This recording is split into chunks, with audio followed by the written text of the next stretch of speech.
Indian two എന്ന സിനിമേൻ്റെ complete ആയ പോസിറ്റീവും നെഗറ്റീവുമായ റിവ്യൂ ആയിട്ടാണ് വന്നിരിക്കുന്നത്. പക്ഷേ ആദ്യമായിട്ട് സബ്സ്ക്രൈബ് ചെയ്യുക. കുറച്ച് ലേറ്റ് ആയി പോയി സിനിമേൻ്റെ റിവ്യൂ പറയാൻ, വേറൊന്നുമല്ല, ഡ്രൈവിങ്ങിന് ടെസ്റ്റും ഡേറ്റൊക്കെ ആയി ആകെ അലമ്പായിരുന്നു, അതുകൊണ്ടായിരുന്നു. എന്തായാലും റിവ്യൂലോട്ട് തന്നെ പോകാം.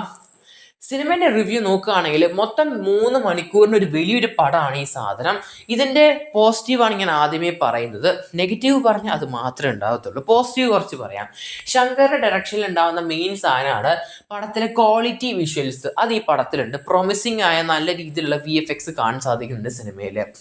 പിന്നെ നോക്കുകയാണെങ്കിൽ അത്യാവശ്യം ചില എലമെന്റ്സ് കോമഡി ആയിട്ട് സിനിമയിൽ വർക്കൗട്ട് ചെയ്യാൻ ശ്രമിച്ചിട്ടുണ്ട്. അത് ഏറെക്കുറെ എനിക്ക് വർക്കൗട്ട് ആയിരുന്നു, വലിയ കുഴപ്പമില്ലാതെ. പിന്നെ നോക്കുകയാണെങ്കിൽ സിനിമയിൽ സോങ്സ്, നമ്മുടെ അനിരുദ്ധിൻ്റെ 3-4 സോങ്സ് അടിപൊളിയാണ് സിനിമയിൽ. സോങ്സ് മാത്രം, കലണ്ടർ സോങ്, അതുപോലെ തന്നെ കംബാക്ക് ഇന്ത്യൻ, അതുപോലെ കളറാസ് കുത്ത് സോങ്, പിന്നെ പാറ, അങ്ങനെ കുറച്ച് 4 സോങ്സ് അടിപൊളിയായിട്ട് അദ്ദേഹം വെച്ചിട്ടുണ്ട് ഡയറക്ഷനിൽ, മ്യൂസിക് ഡയറക്ഷനിൽ. പിന്നെ നോക്കുകയാണെങ്കിൽ കുറച്ച് പാസ്ഡ് ആയ കുറച്ച് ക്യാരക്ടേഴ്സ്, വിവേക് സാറിനെ പോലെ ലെജൻഡറി ആക്ടേഴ്സിനൊക്കെ അവർ പടത്തിൽ കൊണ്ടുവന്നിട്ടുണ്ട്.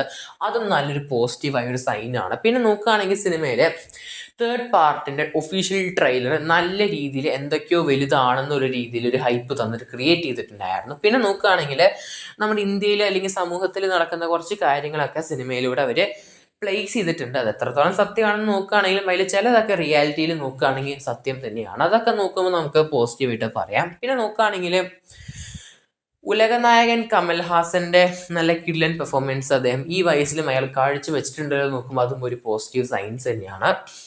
ഇതൊക്കെ തന്നെയാണ് എനിക്ക് പേഴ്സണലി തോന്നിയ സിനിമയെ കണ്ടിട്ട് ഒരു പോസിറ്റീവ്നെസ് ആയിട്ട്. ഇനിയാണ് സിനിമ നെഗറ്റീവ്സ്. സിനിമേൻ്റെ സ്ക്രിപ്റ്റേ നെഗറ്റീവാണ്, പടം തന്നെ ഒരു നെഗറ്റീവാണ്. പിന്നെ നോക്കേണ്ടത് ഈ സിനിമ എങ്ങനെ ഞാൻ കണ്ടു തീർത്തു എന്നാണ്. ആദ്യത്തെ 2 മണിക്കൂർ നമ്മൾ പടം ട്രെയിലറിൽ കിളവൻ തിരിച്ചു വന്നപ്പോഴേ എനിക്ക് മനസ്സിലായി പടത്തിൽ ലോജിക്കില്ലെന്ന്. അതുകൊണ്ട് ലോജിക്കില്ലാതെയായിരുന്നു സിനിമയുടെ ആദ്യത്തെ 2 മണിക്കൂർ കണ്ടത്. ഈ ലോജിക്കില്ലാതെ കാണുന്നത് ഒരു ലിമിറ്റൊക്കെ ഇല്ലേ, ഒരു പരിധിയില്ലേ? എൻ്റെ പരിധി തെറ്റിച്ച സീൻസ് ആയിരുന്നു. കുത്തിക്കഴിഞ്ഞാൽ പെണ്ണാവുക ഒരു ചെങ്ങായി, മർമ്മം കൊണ്ട് കുത്തിക്കഴിഞ്ഞാൽ ആൾ പെണ്ണാവുക. എനിക്കറിയില്ല, കമൻറ്റ് ബോക്സിൽ ഒന്ന് രേഖപ്പെടുത്തണം കേട്ടോ. ഇങ്ങനെയൊക്കെ ഒരു മർമ്മം കൊണ്ട് കുത്തിക്കഴിഞ്ഞാൽ ആൾ പെണ്ണാവുക. അടുത്ത അപരാധം വേറൊന്നുമല്ല, എന്താ പറയുക, മർമ്മം കൊണ്ട് കുത്തിക്കഴിഞ്ഞാൽ ആള് കുതിരയാവും, എന്നിട്ട് കുതിര പോലെ ഓടും.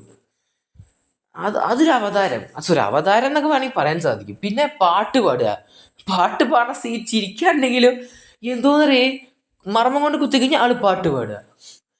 ഒരു മാർഷൽ ആർട്സ് വെച്ചിട്ട് എന്ത് കോമാളിത്തരം കാണിക്കാന്നാണ് പടം കാണിച്ചിരിക്കുന്നത്. അല്ല, നമ്മൾ ലോജിക്കൊക്കെ ഒരു പരിധിയില്ല ഇതിനൊക്കെ. പിന്നെ നോക്കുകയാണെങ്കിൽ ഉലക നായകൻ പറക്കണ്, കിളവൻ പണ്ടേ ചത്തിട്ടില്ല, എന്നിട്ട് കിടന്ന് പറക്കണ്. ഒക്കെ പോട്ടെ, മർമ്മം കൊണ്ട് കുത്തിട്ട് ആൾ ചാവുകയാണെങ്കിൽ ഓക്കെ, ചത്ത് പോട്ടെ എന്ന് വിചാരിക്കും. ഇത് ഒരു മര്യാദ വേണ്ടേ? കിട്ടുന്ന കോപ്രായം കാണിച്ചു കൂട്ടാ. കിളവനെ ആ റെസ്പെക്റ്റ് പോയി. എനിക്ക് ആ കൽക്കി സിനിമയിൽ നല്ല ഹൈപ്പുള്ളൊരു ക്യാരക്ടറായിരുന്നു. ആ ഒരു ഹൈപ്പ് കൊണ്ട് തൂട്ടിലെറിഞ്ഞ്. പിന്നെ 6 പാക്ക് വരുന്ന സീൻ കണ്ടപ്പോഴേ എനിക്ക് നെഞ്ചേന വരില്ല. ചപ്പാത്തി വയറിൽ 6 പാക്ക്, ആള് ഗ്രാവിറ്റിയിൽ പറക്കണ്. ആ ട്രെയിലറിൽ ഈ ഡബിൾ റോളൊക്കെ കാണിക്കുന്നുണ്ട്.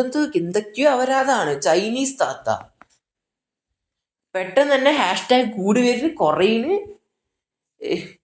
ഇല്ലേ മോനെ, ക്രിഞ്ച് ഐറ്റം വേറെ. ഡയലോഗൊക്കെ ഉണ്ട്. AR റഹ്മാനെ വെച്ച് പാട്ടൊക്കെ പാടുന്നുണ്ട് നിന്റെ മോളുടെ കല്യാണത്തിന്. എൻ്റെ മോനെ ഡയലോഗൊക്കെ എന്തേ കാട്ടി വെച്ചിരിക്കണ്.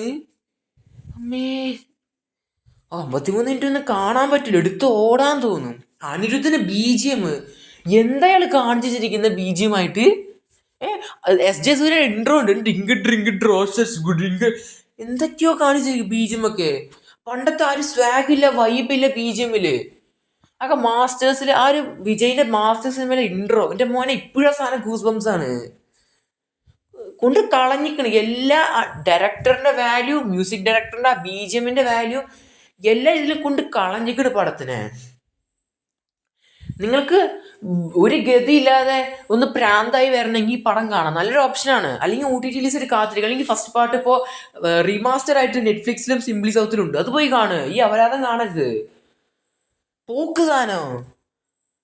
മര്യാദ ഒക്കെ വേണ്ട ഒരു സിനിമ എടുക്കുമ്പോൾ. കണ്ട അഭിപ്രായം കമന്റ് ബോക്സിൽ പെടുത്ത്.